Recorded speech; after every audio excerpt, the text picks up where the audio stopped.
Okay, great. Yeah, welcome everybody to the December meeting of the Multimodal Accessibility Advisory Council meeting. Multimodal Accessibility Advisory Council. This council is a mayoral council focused on elevating the voices of people with disabilities for transit or in and around in the District of Columbia. My name is Karthik Balasubramanian. I'm a professor at Howard in my day life, and also someone who has an eye condition called macular degeneration, which makes it not possible for me to see things that are not very close by, and also makes it very difficult for me or impossible for me to drive, which puts me in the majority of people with disabilities who are not able to drive. And I live in Ward 6 and work in Ward 1. And yeah, so generally what we do is just kind of pass it around. We're a small enough group that we pass it around and just introduce ourselves. So I'll pass it over to Kelly. Hello, good evening. Kelly Mack. I'm a long-time DC resident. I live in Ward 3, and I use a wheelchair, a motorized wheelchair to get around. And proud to say I have a brand new wheelchair I just got. So I've been showing it off around my neighborhood. And I do not drive. And oh, thank you. Thank you. It's very shiny. Yeah, and so I use transit and all the accessible options available to me to get around DC. And I will, should I popcorn it to Jennifer Olson? And Jennifer is one of the interpreters. Oh, okay, apologies.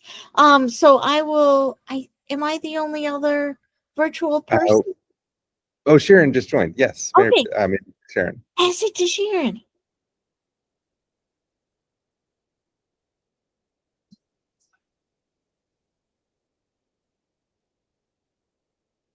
Sharon, are you there?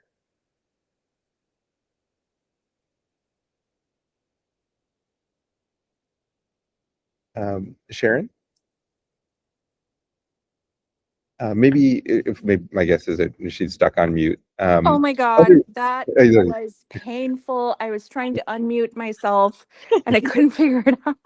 No worries. Hello, everyone. No worries. Hello. No. Hi. Hi, everyone. I'm Sharon Koshi. I live in DC, but I'm traveling this week for a work conference in Vegas. Before you think that sounds exciting, I should tell you I'm at a cloud strategies, infrastructure, and operations conference. So it's not like the most happening thing in the world. But it's nice to meet. I'm for those of you who haven't heard this before, I am visually impaired, which is one of my challenges with figuring out how to unmute myself on a screen that's really tiny. So that's me, and I use accessibility tools and devices to do my job, but more importantly, to get around. I rely on really Ubers and Lyfts because I don't live in a terribly publicly accessible neighborhood in the city, but that's me.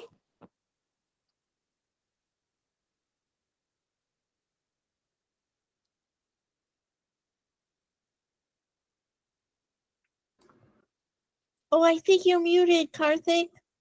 About that. Yep. Maybe we can then go to Zach, and then we'll pass it over to the folks in the room. Hi, good afternoon, or I guess evening, everyone. This is Zach Smith, District Department of Transportation and liaison to the MAAC. Perfect. And then from here, let us. Hi, everyone. I'm Ashton. I live in Ward 6. I do not have a disability myself, but several family members do. And so I try to attend these as an ally and always appreciate being in this space and learning from you all. And then I will take this to another one of our in-room attendees. Would you like to introduce yourself, sir? Sure. My name is Tino Calabia. Dr. Balasubramanian is aware of some of the work we do. At the moment, we're heavily engaged in signage work with the Washington Metropolitan Transit Authority. We had a big meeting last Monday on that, and we're going to continue. So we'd be happy to learn what you all are considering important in regards to signage. So thus far, we've only dealt with signage regarding the metro line, but we hope eventually to get to Metro Bus, and we may even form a group to do that, but we haven't done that yet. It's nice to be here. Thank you, Dr. Balasubramanian. I appreciate it. Thank you so much. And then Nao, do you want to do a quick intro? Yeah. I'm Nao. I am the coordinator for MAAC. Perfect. Thanks, everybody. So as as I mentioned earlier, our primary, so today's meeting was supposed to be with DDOT's engineering team, IPMA. I think it's integrated projects and project management. So administration, something like that. They will hopefully be coming on Monday next month instead. And kind of as a reminder, the reason, they make quite a few decisions about, or really make the final call around what's feasible and not. So, you know, as a reminder, we did pass our street principles, and that's something that we'd really like to share with them, given that, and actually I think everybody's seen it here except for Mr. Tino, and we'll let him, we'll show him on the side. But I think that will be a great discussion document for TDOT's IPMA. We do have some questions. I think, Kelly, did you receive the questions, or Sharon, did you receive questions? I'm not sure if I copied you on the draft set of questions. I can't remember. I'm sorry, Karthik. I can't remember. No worries, because I think what we'll do is I have a draft set of questions, but just like we did for DPW, what we'll do is we'll circulate a set of questions, and then we'll just put it on a Google Doc, and then we'll send it out to everyone. So Sharon and Kelly, and hopefully Matthew also, just add in anything that you want to ask specifically, basically about anything. So big picture, what they do is determine whether it's quote unquote feasible or not to change any roads. So like, you know, if they were going to do a road diet, so the high injury network is where most of the crashes occur. And, you know, the one standard treatment is to reduce the number of lanes so that people go slower, so that less people get hurt in crashes. And whether or not that, so there's a kind of a calculation that's made about, can we reduce lanes? So there's a trade-off between safety and, I think in their mind, throughput of, you know, having a certain number of cars go through, and kind of understanding where that trade-off is. You know, personally, I think that's quite imbalanced about where we are right now. I think we're trading off a lot more. There's a lot more throughput and a lot less safety. But that's a question. Those are the types of questions that I'm hoping that we can ask our DDOT friends. So what we'll do is we'll send out an email and just gather questions and then pass it on. But Zach, you've got your hand raised. Yes, thank you. Yeah, so I just wanted to say that when you sent the questions, I think it became clear who should be coming to the meeting. So yes, our chief engineer will be coming, of the Infrastructure Project Management Administration, IPMA. They recently changed their name, so sometimes I get their acronym incorrect too. But also Nalima Ganta, who's the chief of our Traffic Safety Administration, will be joining as well, only because some of the road diets and a lot of the plans actually may start with her group rather than IPMA. IPMA does a lot of the sort of the final designs, but the concepts pretty much come through Nalima's team. So they're both going to be here in January. Unfortunately, Rick he has jury duty, so he had to get home and still do his day job, so he couldn't make it tonight. But both of them should be here in January. And yeah, if you want to send me any questions beforehand, that would be great. I know they want to present on their new tool that they want to get some feedback on, which covers a lot of the areas in the content that I know you all had questions on. So just wanted to say that. Great. Thanks. Thanks, Zach. Anything else before we move on? So I think we've got a good plan for January. We'll send out questions, and then we'll send those on to you, Zach, when we've got those. Third, DDOT bus priority monthly standing update. So this is something that we brought up back in the summer, and this might be of interest to Mr. Tino as well. So the District Department of Transportation has a plan to make bus lanes across the district, and they've got 51 projects across the district to theoretically speed up buses, ideally through bus lanes and dedicated bus lanes, and sometimes also through additional bus treatments like queue jumps or transit signal priority, basically ways that we can make the Metro bus faster just in the district. And there's a team that focuses specifically on this. And our hope is that we can get standing updates from this group. So one thing that I've found, at least, is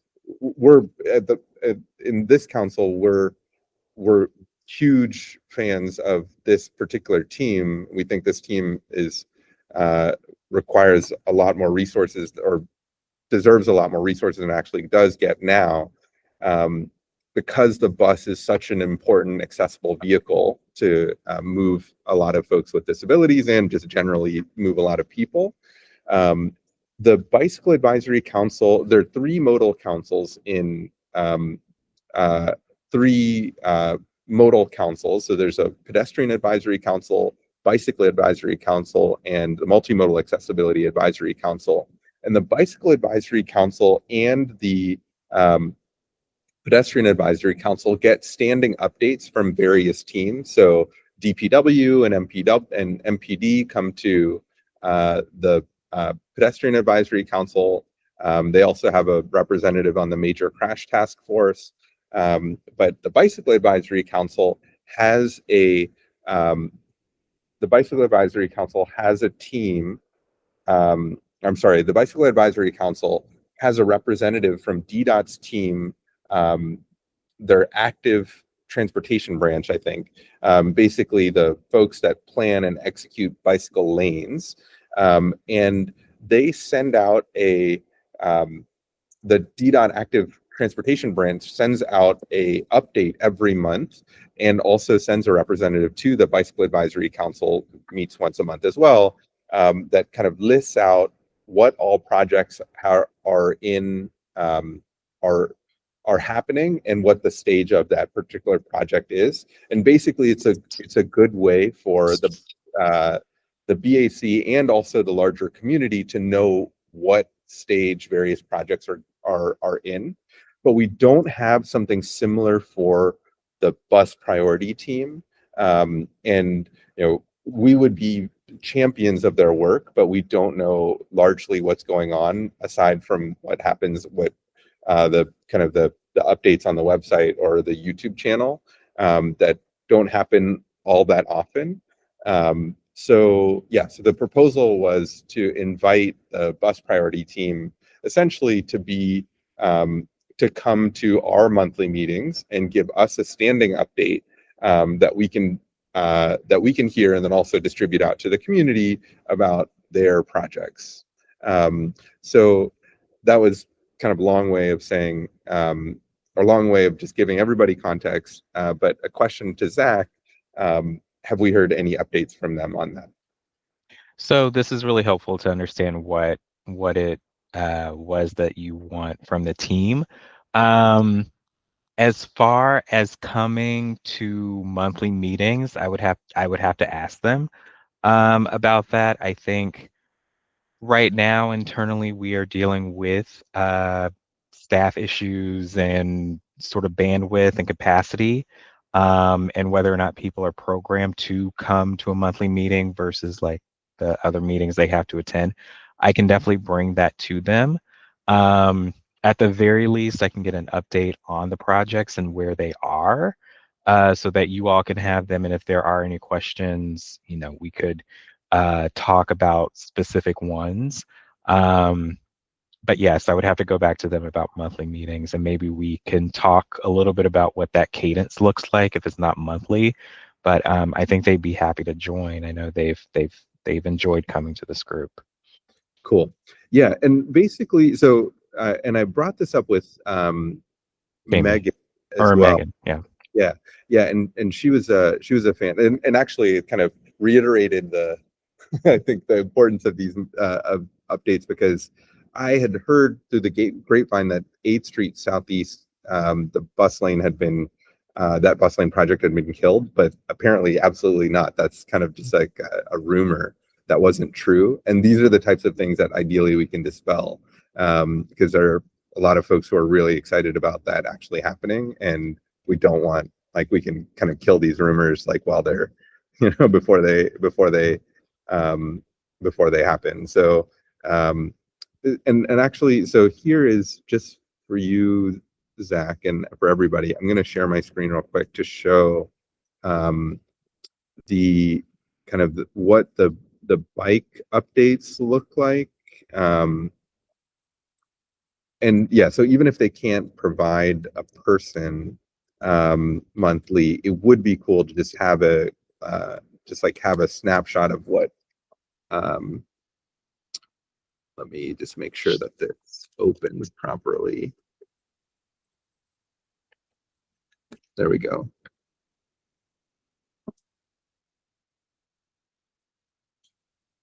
Yeah, so there are trails, and then there are protected bike lanes that oh yes, very nice, it opens.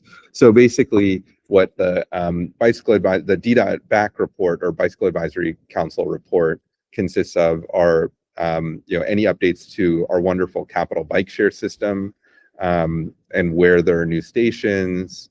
They've got an update on shared fleet, the micromobility devices like the scooters. They've got an update on bike parking and bike racks that are installed, and kind of where they are.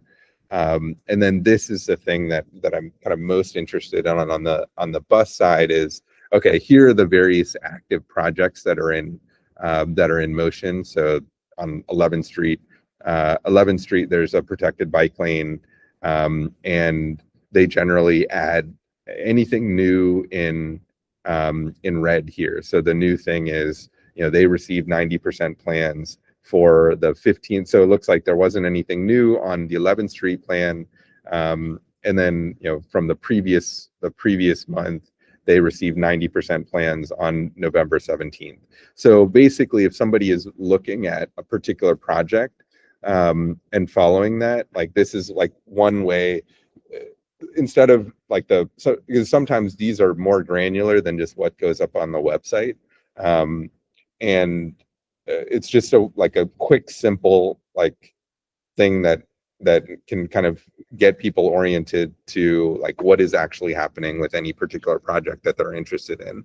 So ideally it's like, okay, these are the 51 projects, and I know of those, many of them are not even haven't even kicked off yet, but for the ones that are actively in design or construction, it would be really good to know, just so that we can go back to people and say, hey, like, what you thought about 8th Street, like, it was rumored to be dead, but it actually isn't. In fact, we heard from DDOT in the previous MAAC meeting that, they're still waiting on a contractor to do design, or whatever the update is. And yeah, and then they have this ends up being like this. They're in the middle of a strategic bikeways plan right now. So this is all good. I mean, this is quite robust, but I think, just for us to get started, I think just like, okay, here are the 51 projects. And also kind of we can provide our input on, hey, these are like particularly important, or this is like some issue that's come up. Like, I think we're the kind of community team that is closest to, or the community council that's closest to at like, it's the best analog to the Bicycle Advisory Council and DDOT bike team, and their analog would be us, and we would love to support them, and we can be much more effective in supporting them with more regular updates. So yeah, that's the kind of the update and thought on that. So Zach, if you can take that back, that would be wonderful. Sure. Cool. Zach, Kelly, Sharon, any thoughts? Or Ashton has a question. What's the trail report card, and is there something similar that would be useful for the map, or is your intent just to have that back? So the question was, there was a question from the room. Ashton asked about the trail report card.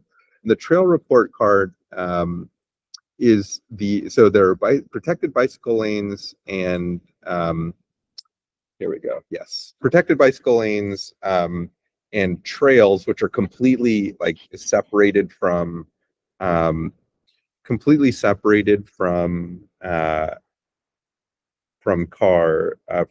infrastructure completely. And I'm wondering, yeah, it's a good question, and I'm wondering if maybe the analog would have been either circulator and or for us, the analog would be either circulator or streetcar, but given both of those are in the process of being discontinued, my guess is that there's not a separate team, unless.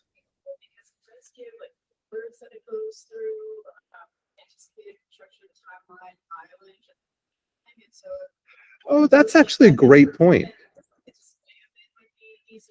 It is. That's a great point. That's a great point. So for folks online, Ashton suggests that the Bicycle Advisory Council receives a second report. This is what's called the trail report card, and it's in this format where there's the title, the project stage, the status and next steps, the awards that it goes through, the anticipated construction timing, and then the mileage. And the titles have the links in there. So this is kind of a nice handy way, instead of the document that I showed with all the protected bike lanes. This is actually a great suggestion. I wonder if the best way to display the bus priority projects maybe in this type of format of, okay, here's the link, here's the current stage, here's the kind of next steps, here are the awards that it goes through. I think that's a great idea. I like this, and I wonder if it would be easier for the staff too. Totally. Less time inducive. Yeah. Yeah, great suggestion. No, that's perfect. Thank you. And Zach, I'll forward this to you so that you have it also. Perfect. Okay, great. No, that's great. Sharon, any thoughts, questions? I'm sorry, I just keep muting myself because I'm mostly eating while being here. I mean, the bus committee visibility into their work and our ability to influence, just advocate for disability rights within that group would be hugely beneficial to what we're all trying to achieve here. So I understand schedules are constraining, but if there is a possibility to have them, we would love to have some sort of a constant connection with them. Perfect. Yep. So I think we're all aligned on that front. That's great. Um, cool. So I think I might go slightly off script, just because we've got a special guest in the room, where ideally, so Mr. Tino, would you mind just sharing a little bit more about what the Rider Advisory Council does? Well, actually, it the accessibility advice. Sorry, the accessibility. Riders. That's separate. Sorry, would you mind sharing a little bit more about what they do And your in your role? Well, yes. The advisory committee that I'm involved with is called the Accessibility Advisory Committee to the Washington Metropolitan Area Transit Authority. And I am the chair of the Bus and Rail Subcommittee to that larger committee.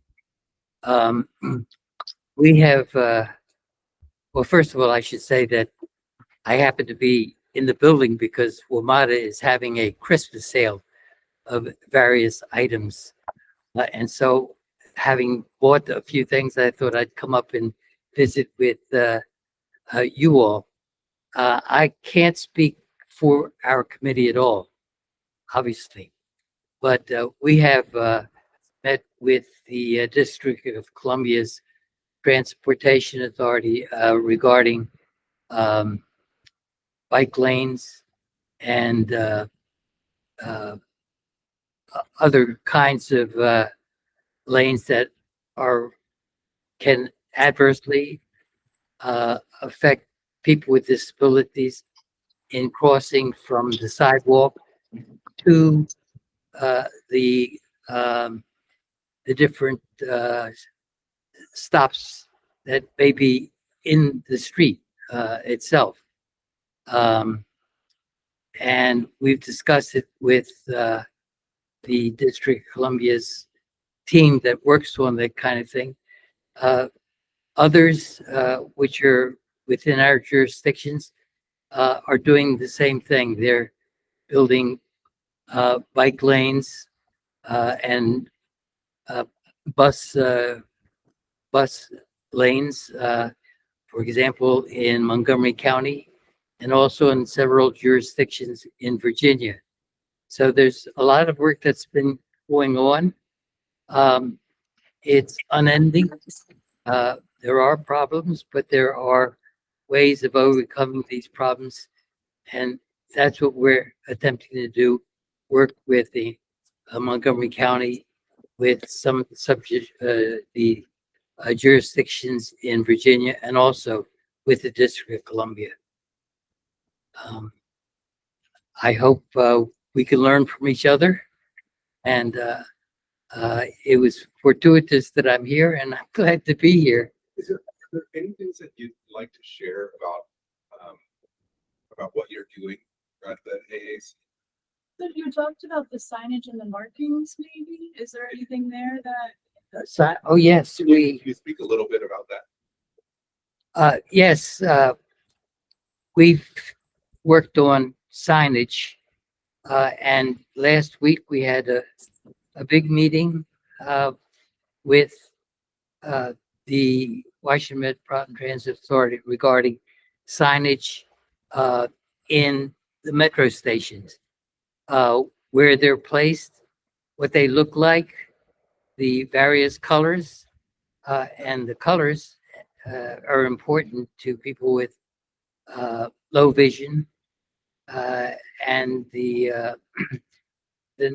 one step we'll take farther after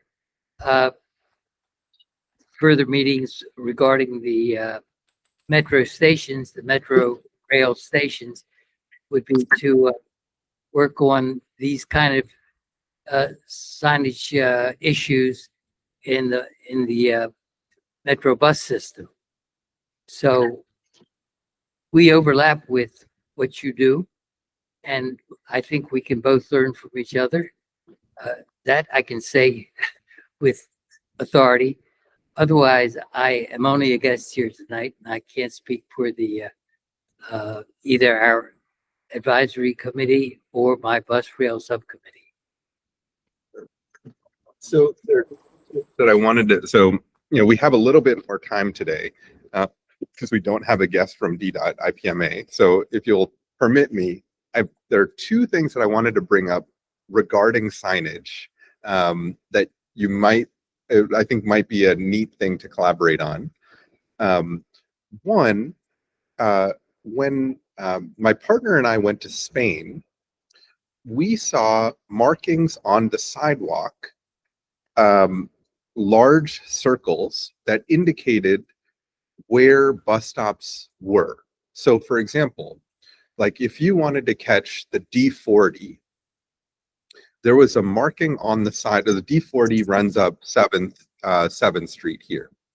But right now we're not like that bus, we're on 9th Street. So there would be a marking on the sidewalk to say D40 2 blocks west of here.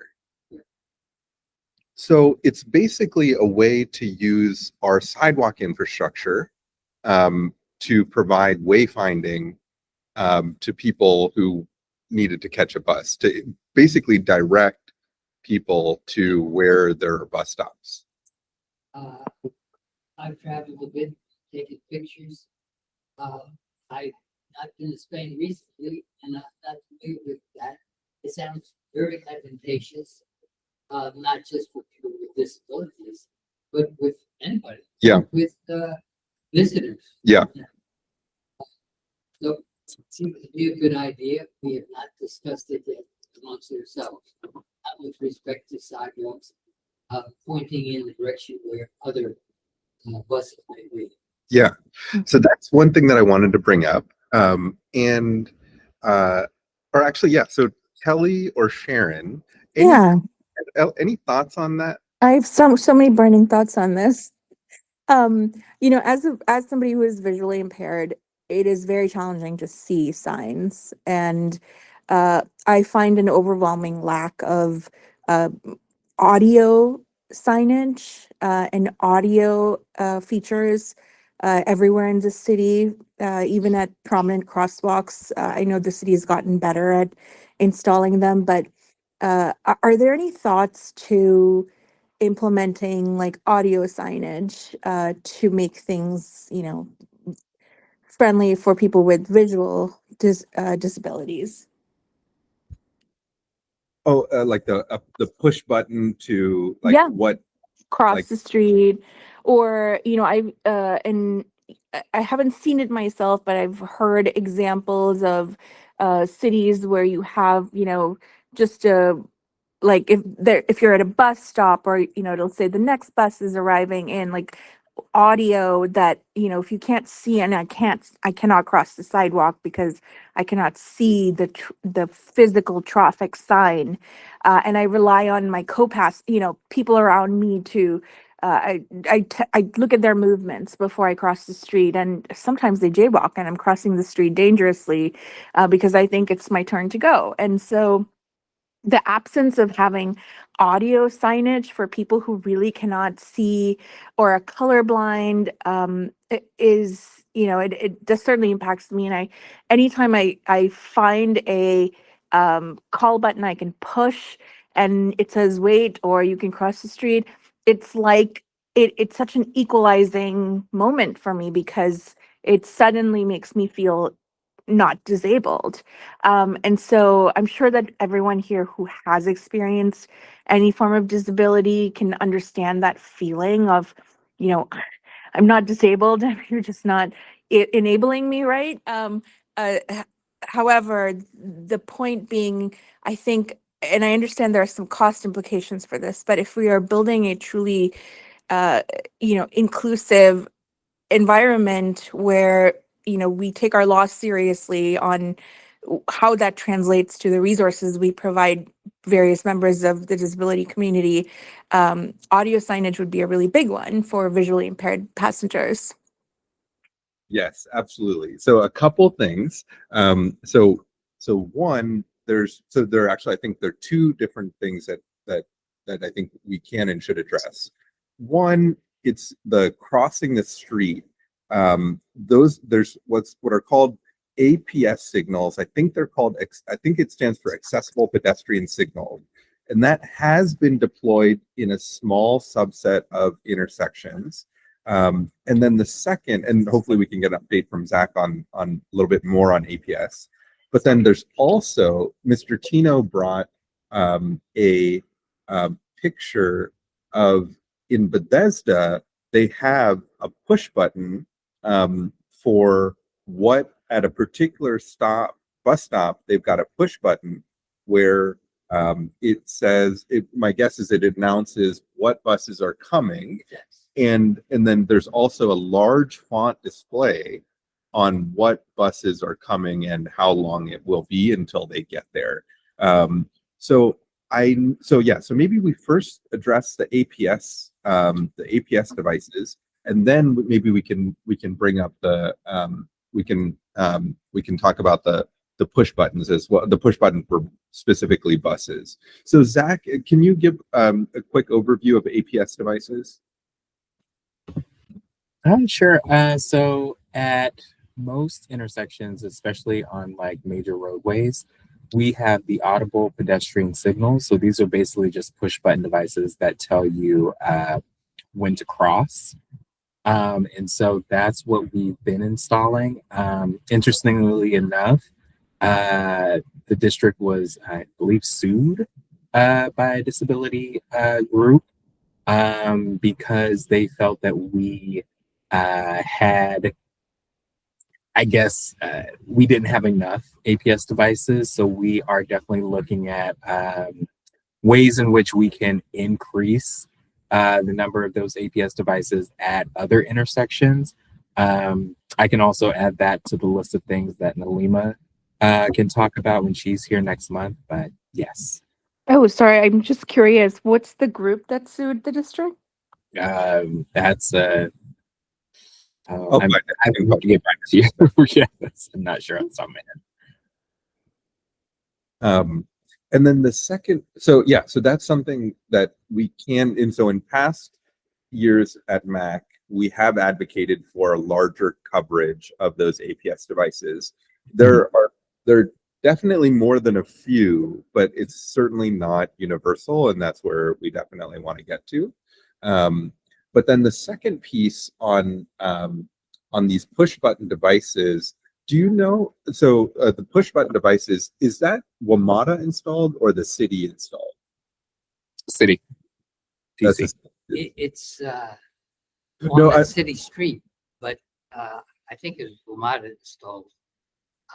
I also have photos of the kind of device that tells pedestrians when to cross. Right. First of all, it push a button. Yep. And they can get a yellow light and then a red light for traffic to stop. The hot and then signal. it talks and says you can cross. Yep. I'll share these with you, these photos. That's great. So it's actually this one. So there's two types of push buttons that I think are important. One is the APS devices, but then one that I don't believe we have in the district. Maybe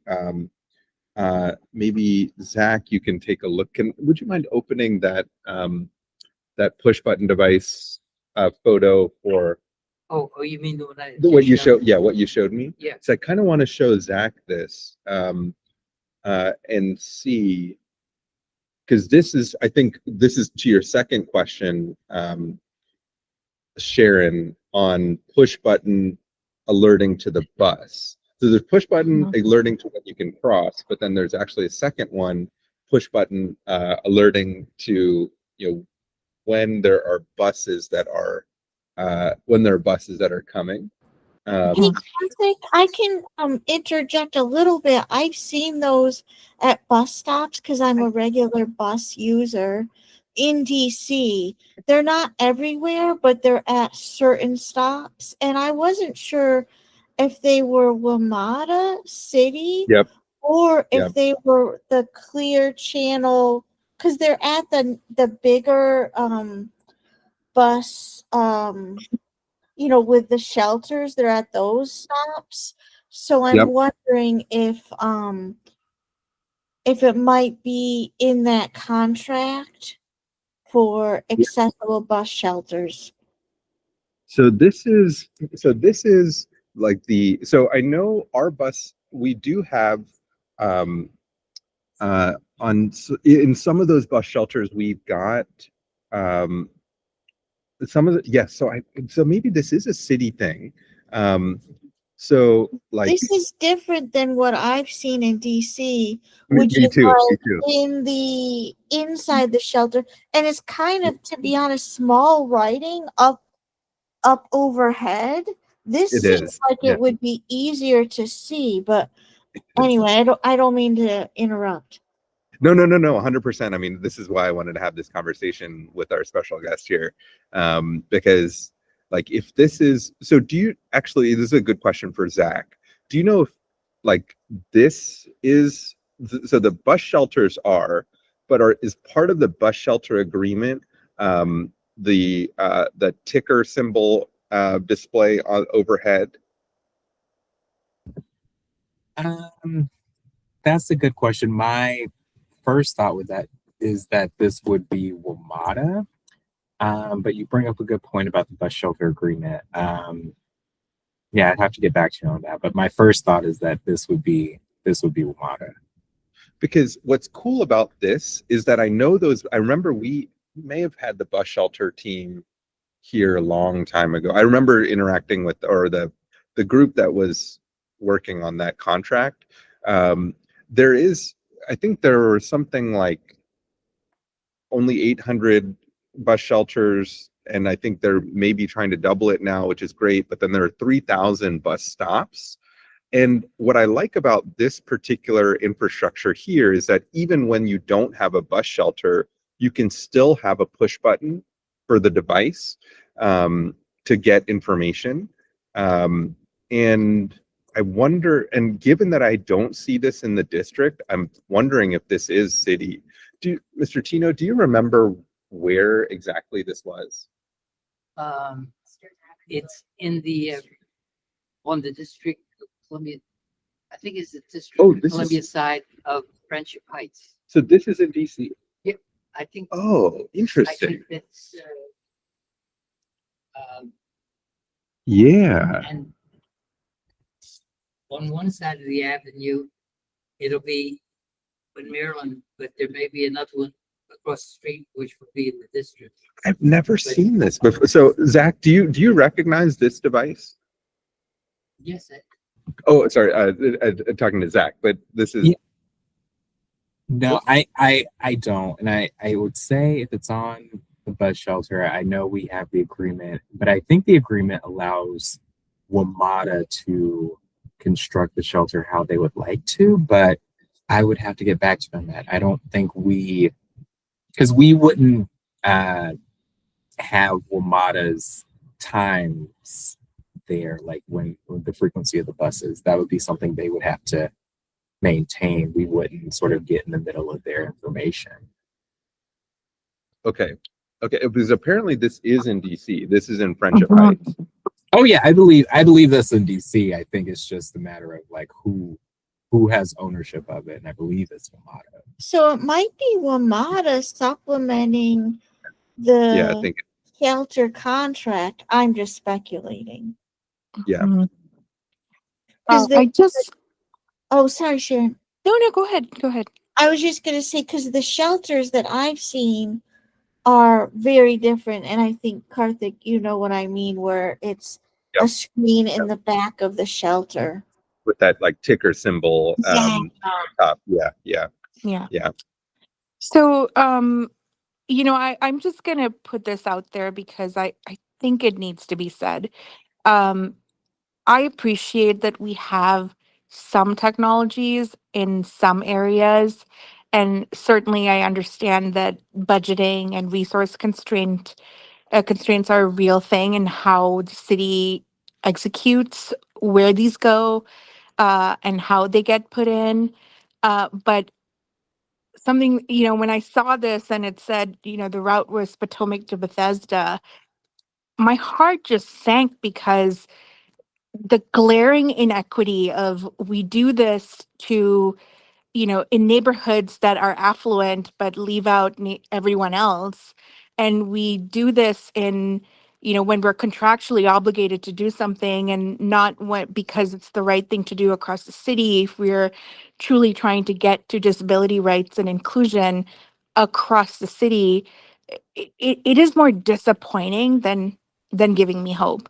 So everyone on this call that's listening, just the need to do this in an equitable way across the city is really important. I totally agree. And so in years past, what we and this is like I would, I think I mentioned this earlier, like I would love for folks to take pieces and kind of run with them and propose um, propose kind of resolutions and things that we can do. And so specifically, so I think there are two types of I'm just pulling up. Yes, here it is. Okay. Yeah, this was something that unfortunately our entire council has turned over. And I'm going to share my screen again.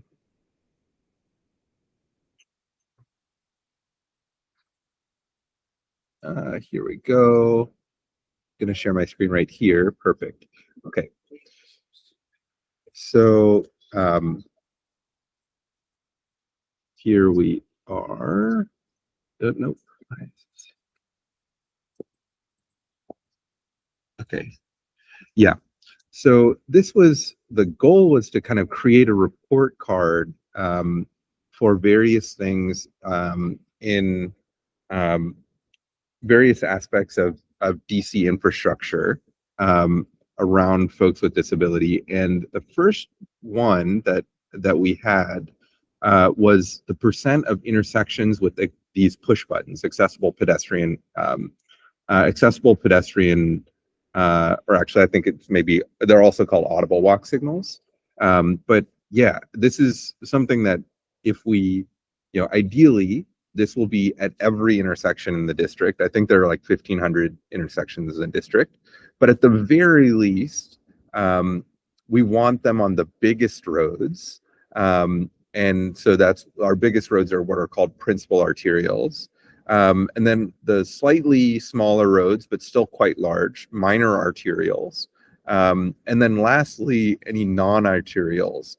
And basically the goal was to provide like the public a way to see, okay, like we've got 1,500 intersections, maybe 30 of let's call it 300 of them are have an intersection with the principal arterial, and we have accessible pedestrian signals at 150 of them. So basically, the we would be able to say, hey, these are the places where, in order to get ubiquitous coverage, this is our first priority to get 150 more accessible pedestrian signals at the principal arterials. And the second priority is, okay, then we have 10 out of, the next 600. And then lastly, we've got, 50 out of the next 500 or whatever it is. That's something that I would love to pick up if there's kind of interest and support for that. Sharon, any thoughts on that? Yeah, I'm in. Perfect. Yeah, I would. So yeah, maybe if I can send this to you, and then maybe what we can do is we can I would love for just in general, I'd love for folks to take the lead. If you can take the lead on this, and then I'll kind of support in any way. But we've got, we've already sent this to DDOT. This is 2 years ago now. But if we pick this up and and decide that this is something that we really want to do, I think we can, next month maybe we can pass a resolution asking for this data again. Yeah, I agree. Or we can just go ahead and ask for the data now. Well, yeah. I mean, I think there's a number of different things here. I think so, just all around, I was sort of the chief instigator of the massive, road diet safety project on South Dakota Avenue, which we started 3.5 years ago now. And, you watch these big initiatives uh, encounter all kinds of hurdles. And so when I think about what I don't want is for us to have yet another data point that's collecting dust. I'd really want to action this in some meaningful way. And for me, the way I look at it is if we have the data points, great. But we know, like in principle, and we know if we can pull all the data we want on this, is people, if you look at where large concentrations of communities that experience disabilities live, they aren't necessarily going to be in your highly affluent neighborhoods. I'm not saying that there aren't, but there are vast concentrations of people with disabilities in less affluent neighborhoods, and they're always the last to get resources. And so when we think about our role and what we can achieve, it's ensuring that we have a liaison to help us actually influence the right outcomes for this. So it's beyond just the data. I'd love to work with somebody at DDOT who understands that, you know, it, it it's not good enough to have something. Uh, while I certainly understand that is the reality of how we start, the goal shouldn't be let's give them something. It should be let's meaningfully orchestrate how we empower our disability community in this city by giving everyone access to equal resources across the city. I totally agree. What do you think the best way to do that is? So the data is a starting point, but then I think if there is, so generally, I mean, we would have an executive sponsor at the council level who is invested in this. So for example, for the South Dakota Road Safety Project, both my council member was Zachary Parker and, Charles Allen, who is, the council member for Capitol Hill. They were heavily invested and were sort of executive sponsors.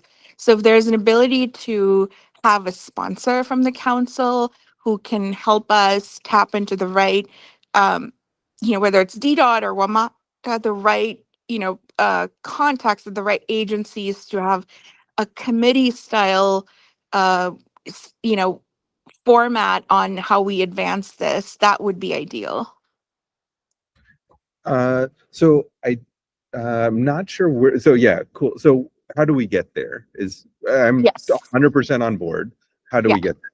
That's where we rely on the expertise of our DDOT partners here to see, one, is there already somebody within DDOT that we can liaise with on this? And then if Neo, if through the mayor's office, if there's a council member that might be interested in raising their hand to work with us, that might be two avenues to explore. So Zach is our liaison to DDOT.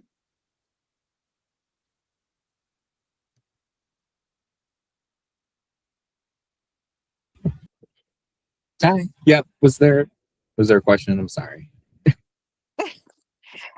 Zach, so when you look at these sort of audio signages and really the component around equity and Mhm. how these are implemented across the district, is there a specific group within DDOT that has oversight on that?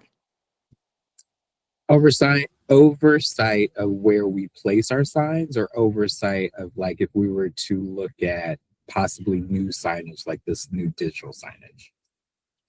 I would say it's in more of the latter, like where do you place these signs? And really it's a step beyond that. It's Mhm. where do you place these signs with the lens of equity specifically? So if you have an equity task force within DDOT, they might be the right people to have this conversation with.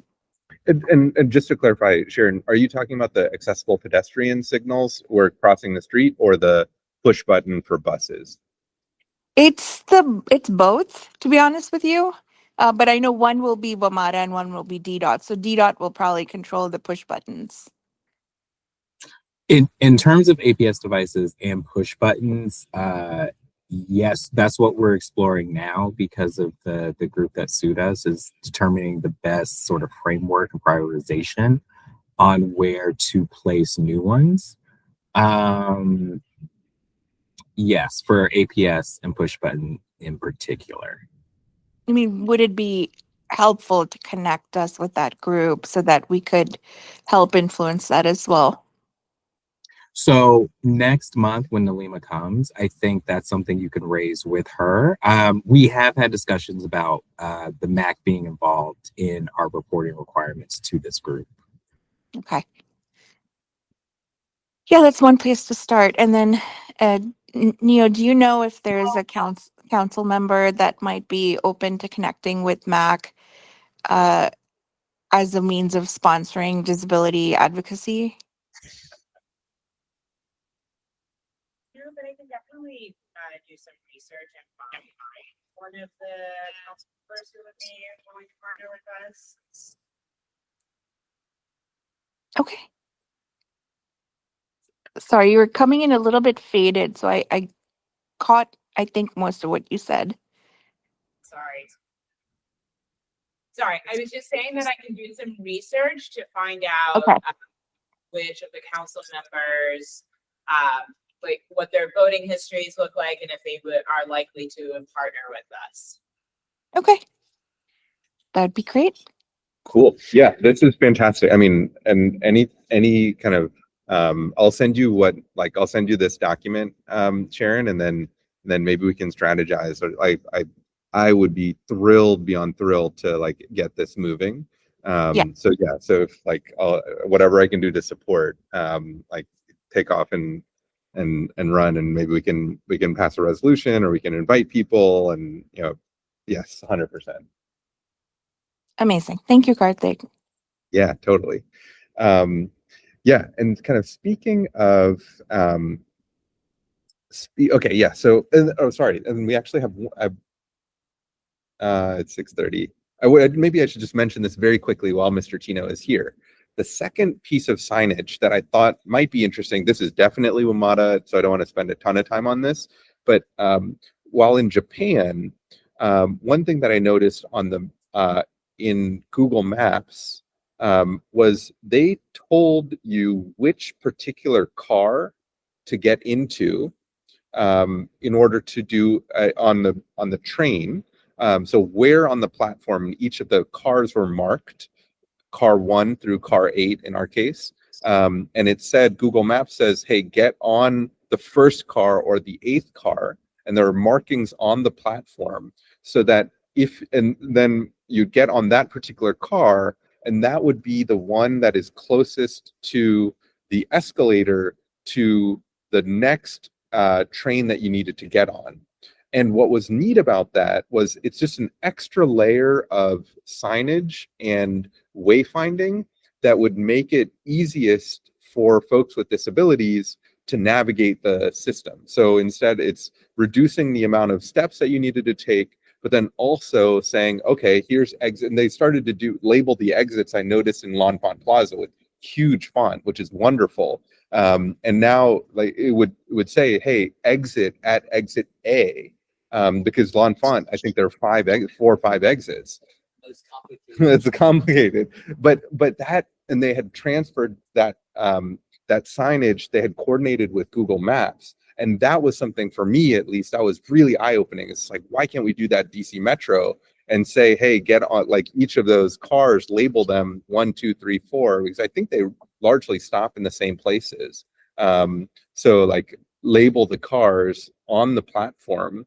Yeah, is this something to? I'll add too that the system in Tokyo is very complicated, but not only can it tell you where to get off and wait for the next train. Remember that all the exits, and there are many in one stop in Tokyo, it'll tell you in English which exit to take to go up to where you want to go outside. So there are many things that they do in Japan and in Tokyo in particular that we can learn from. I visited Tokyo before I became a member of this, so I don't have pictures of that. But you're right, they're way ahead of us in terms of telling you where to get off and stand and wait for the next train that you want, the different train. But they'll also tell you which direction to go to the exit that you need for upstairs. And there are dozens of exits in some of these places, some of the stops. I can verify what you said, how much ahead of us they are. Yeah, I'd be thrilled if this is something that you're interested in working on. I'd be thrilled to support from the MAAC side. Sure. Yeah. Well, I will bring it up with our folks. If there's anyone interested, I'd love to. This is a neat way, I think, to work with AAC. Sure. So if there's anyone interested on that side, I'd love to work with them. Yeah. Mind you, I am not speaking on behalf of the authority or certainly of the Accessibility Advisory Committee or my subcommittee. Yeah. But this is amazing that you bring this up. I'm not. Well, Longmont Plaza is complicated, and it's many of the problems that had been there, say, a year ago, a year and a half ago, have been tackled and are improved. And so you're right. And some of these things, we're working with the same people who are involved in improving these kind of signage. Yeah. And then our next stop will be to try and see what we can do about buses. Great. Excellent. Yeah. Hey, Karthik, two real quick things to add. This is Kelly.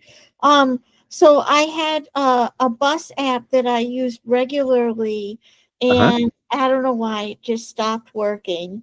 And so I went on to my iPhone Maps app, and all of a sudden I could start getting bus times at my stop. And I did like a little happy dance. And I'm wondering if there's a way to do some more accessibility wayfinding through some of the common mapping apps that people use in the city. Like you said. And then the other thing I was going to say is, would it be something we should consider a regular meeting or sending representatives each way to Tino's group so that we can maybe collaborate on more things that we have in common? Yes, I'd like that. But let me also mention that there already is a what's called a way map, and it allows people to use their phones to find out where they should go to the next exit. And even above once you get out of the station and are outside, Waymap is supposed to be able to tell you where to go for the bus bay that you need, and even to tell you what stores or other places are around you. And that already exists. I was involved in the beginning of this process. It's already in operation. I can't say that it works for people in wheelchairs, because what it does. I was going to ask, yeah. Yeah, it works for people with walking problems, but it paces the walk that a person takes. And the problem for wheelchairs is that it's hard to figure out the pace at which the wheelchair rides. Now, that may be fixed. They promised this, or they said they would try and correct that deficiency. I don't know if it's been corrected. And I must say, even though it's implemented now, I myself have not gone to the trouble of using the app that they have, which allows people who have some mobility to be able to have their pace corrected and tell you how many paces to go to the right, how many paces to go to the left. exit and to go up to the street. It's supposed to do that already. If you could share that, I'd love to check it out. And I would say that L'Enfant, as a wheelchair user, is the hardest It is. It hardest is. section to navigate, and I would avoid it every time I was in the area because of the complexity. Yeah. The man who, in effect, invented this is British. Okay. But he has made now Washington Okay. his headquarters for other parts of the U.S. and other countries. He's working on that. So maybe his name is Tom, P-E-Y, Tom Pay. I can send Karthik his address, and maybe he can come and talk to you. That would be great, because I know, like, there was something I was using, it might have been Google Maps the other day, where there was a button to click accessibility mode, and that was helping me navigate a route for my wheelchair.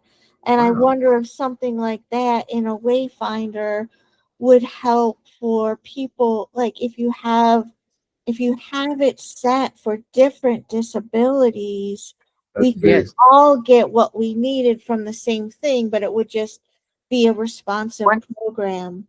The one limitation I know about is for wheelchair users, but there was a promise that that would be improved, fixed, and it may be in operation now. I just haven't heard anybody testing the wheelchair exam. It's very cool to think that it's in the works at least. Yeah, so Tom, I will give Karthik Tom Pay's email and telephone number because his headquarters now here. That's great. Fantastic. Thank you so much. And I think we should definitely try to do some reciprocal meetings or send representatives back and forth, because I think we've only just scratched the surface. I think so too. I think so too. Well, I'm happy to have you all come as a guest and invite us. Maybe then we could speak officially, but I'm glad that we're talking now, unofficially. What I'm going to do is, so I have Mr. Tino's email, and I'm just going to copy him and send us all an email with his email so that we can get the dialogue going. Sure. Okay. Great. And then I'll try to keep it quick because I know we're trying to move on to the next agenda item. Two things. One, Kelly, you just reminded me that folks may have seen this, but apparently there is a partnership between WMATA and an app company called WayMap. That's it. That's what I was talking about. That's it. Was I zoned out while you said that? Yeah, that's it. And Tom Pay, I'll give you his email and telephone number. Maybe what you said it when I was searching for it. The other thing I wanted to note is I think it was in Singapore where I saw it on their trains. They had these very cool visuals of actually in the train cars of where different infrastructure on the platforms and in the stations were, so that it showed you where the lifts and elevators were, where the different exits were when you were actually in the train itself, rather than having to use a map or a mapping app. And so I wonder if kind of midway point is just for WMATA to work on mapping its stations and putting, you don't have to make it. These visuals were very dynamic and moved and, did a 3D rendering and then all of that sort of thing. But even just a simple map, when you're coming to McPherson Square, when you're coming to Friendship Heights, when you're coming to what is the configuration of the platform, especially, for elevator access and escalator access. I think at the very least, WMATA should be, and again, I know this is outside of, our purview here, but WMATA should be able to do that, and that would help, then push the envelope in terms of partnering with someone like Google Maps or WayMap and Mr. Pay. And with that. No, it just we're almost You guys have road lighting. Just one quick question for the last thing on signage before we move on. I wanted to show this to Zach to see if he had heard of anyone. trying to find if this has ever come up, because the sidewalks are DDOT infrastructure. Has it ever come up? I'm trying to find that picture of the sign in Spain. Yeah, there we go. So this is not a wonderful picture, but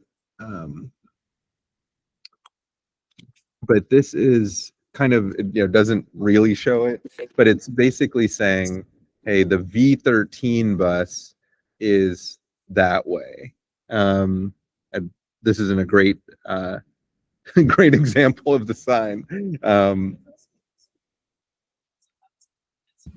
Yeah, I think this is I like the sign.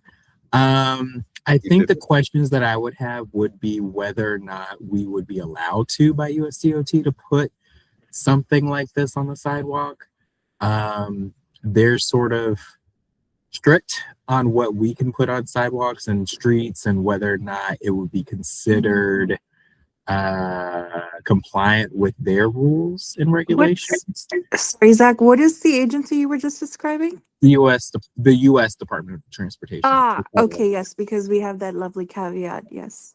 Yeah, so I mean, so that would be my one question. I think the other questions would be with all the amount of work that we do on the sidewalks. Like, I wonder what the cost of this is and, how they maintain it too. But I think my biggest question would be whether or not we would even be allowed to do something like this. Has this ever come up in a DDOT discussion, Zach? Not particularly a sign like this. I know I've raised questions about if we could add different types of signage that sort of go beyond like what we do place in the public right of way, like no parking or things like that. Like, I know there's been some concern about even adding blind pedestrian signage anymore, just because we have a lot of signs and it may be confusing for folks. But no, never something like this in particular. But that's a good question to raise. I can ask around. Maybe Yeah. it would dovetail with the bus priority. Like, if there are big lines that we want to direct people to in, the downtown corridor for a test, this might be great. And it looks like it's that kind of traction that you could feel, like if you have a cane or a wheelchair or something like that, but that also isn't slippery. Anyway, I love this idea because I get lost easily. And what part of Spain was this in? I think this is in Barcelona, if I'm not mistaken. Yeah. And I remember, so there are two functions of something like this. So one function is like showing someone where to go, and then another function is the signs that say like D40 or 79, or no longer the 79, I take the 70, 79, now it's a D40, D4X. But those signs I can't read. So it's only just because I know that those are where the stops are, like I can't read those signs. But like this font is huge, which is awesome. And this is something like, if this was just saying like there's like a big circle on the sidewalk with huge font saying D40, like that would be awesome. So anyway, like that's something that I think would be cool to explore. I can write up something and maybe we can like, send it in the form of resolution. I think it would be cool to like, maybe if we can explore just like doing one or two as a test case somewhere, seeing like, what people think, and and if it's getting a good reception, then maybe thinking about expanding it. Yeah, and I'm curious. I know, Zach, you were making that comment about the US dot owning DC sidewalks. The last call we had when we were talking about shoveling snow, I pointed out that when it is convenient, the sidewalks are owned by DC, homeowners. And when it's not convenient, it's owned by the federal government and it's owned by everyone else. So I think one goal would be to try and understand, like, realistically, like, what is within our um remit to control in terms of signage, um and putting a marker on a street like that.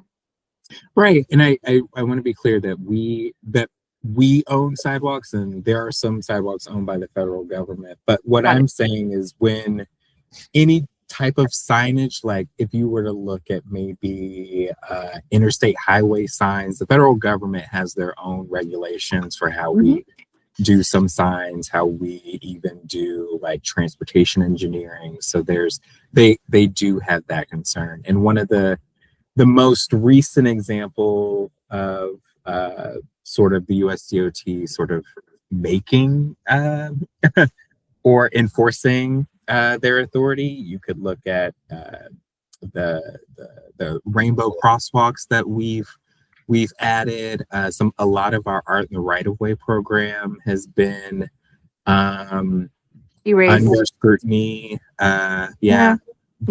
now. So like, if we, would this fall into a DEI sort of posture because of Right. the folks that it would help? So that's just something we would have to consider. But I think any innovative idea, I think, would be good to at least explore. Yeah, I mean, I don't know how we would categorize this, for example, but I think we should lean on, the existing disability rights laws in this country supporting some of our asks. Yeah, stuff to explore for sure. Yeah. Cool. Okay. A few other things that I want to bring up. I know we're running short on time. So maybe in just we're not going to make it through the rest of our agenda, but I do want to bring back the agenda. Here we are. So every year we go before council, and this upcoming year in February, we're going to have our performance oversight hearing. This is an opportunity for us to present kind of what we've done, our goals,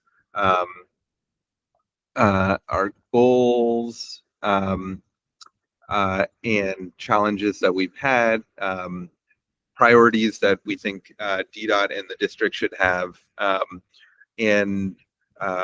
So what I will do is also, and I'd love to get ahead of this, so PAC and BAC, the Pedestrian Advisory Council and the Bicycle Advisory Council, both have these.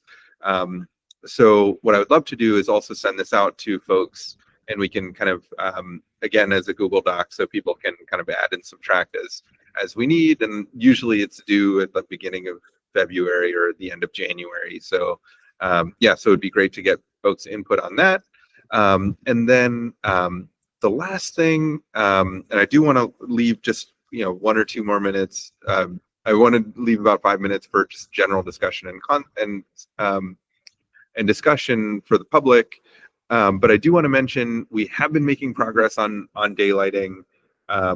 We have so as a reminder, we sent a letter to DDOT specifically around the dangers of cars or other motor vehicles being parked right up against the sidewalk, a crosswalk, which makes it difficult for drivers to see people crossing. That's why it's illegal. This particular sign was moved after we brought this up, but the markings are still there, so it actually doesn't change anything around. Actually, this is a good question for Zach. So these markings, the yellow markings, is that a DDOT marking, or is that something that the landowner or probably in this case the museum made? I'd have to check. It's most likely DDOT probably did it. Okay. I would say probably DDOT. Okay, Okay, cool. Yeah. So anyway, we brought this up. Like we asked, we passed a resolution asking for universal daylighting, basically just compliance with the laws. So there should be no parking within 25 feet of a crosswalk. We asked for a compliance plan. We were rejected on that front, which was a bummer. But what we have now is a process for people to submit um, photos where so first they submit on 311, then they'll submit on a form that we maintain, and then that will go and be placed on dangerousdc.org, and with kind of a with more detail around, okay, this is still, this is where a sign that's illegally placed. This is where cars are like parking on the sidewalks, and we can essentially maintain. This is just a start, but basically, whenever I'm working on the web development on my own on the side. Whenever someone submits the form, it will just be placed on this website, dangerousdc.org, where like people can come and see what the status is, and hopefully this is a way to hurry up the process for getting some of these things fixed, because right now I know that the standard is 180 days to fix roadway signs, but I know a bunch of those have been missed already, so this is just kind of another way to just make sure that things don't get lost in the shuffle and we actually start to make progress on this front. So yeah, so stay tuned, more soon on that front. We still have October and November minutes to approve, but I don't think we're gonna run out of time. I do want to just open it up for discussions. Oh, right before that, we don't need to vote on this now, but there are officers that I would love to elect. So there is the chair position. There's a vice chair position. There's a treasurer position. I'd love to, we only have 4 out of 6 seats filled. Nao is going to give a report on recruitment at the next meeting. I would love to get these next 2 filled, but in the meantime, also if folks are interested in any of the 3, chair, vice chair, or treasurer, I'd be thrilled to actually have an election and get people installed in roles. So with that. Yes. So now, and maybe we can take action on that in January. But with that, I want to open. I know we only have 2 minutes. I'm sorry, but any kind of general thoughts, discussions, questions about anything? No, but go ahead. Go ahead, Sharon. No, it's okay, Kelly. Go on. I was just gonna suggest have been meaning to follow up on the snow discussion for last month and write a kind of letter asking for follow-up things.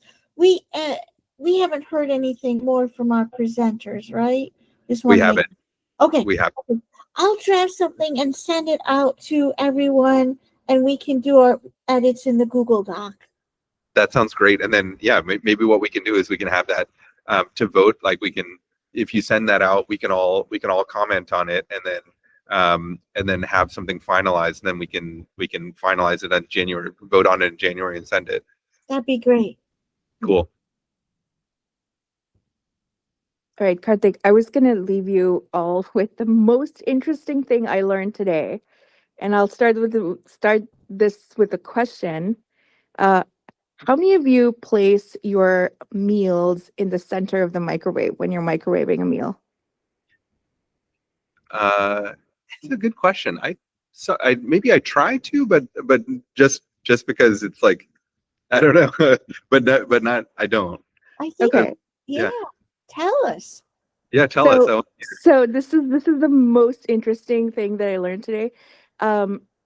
If you ever placed your meal in the center of a microwave, and it says, heat for 2 minutes, and you pull it out and it's still slightly frozen on the inside. It's because when microwaves are, in there, the way that technology works is it's heating the water and fat inside the content.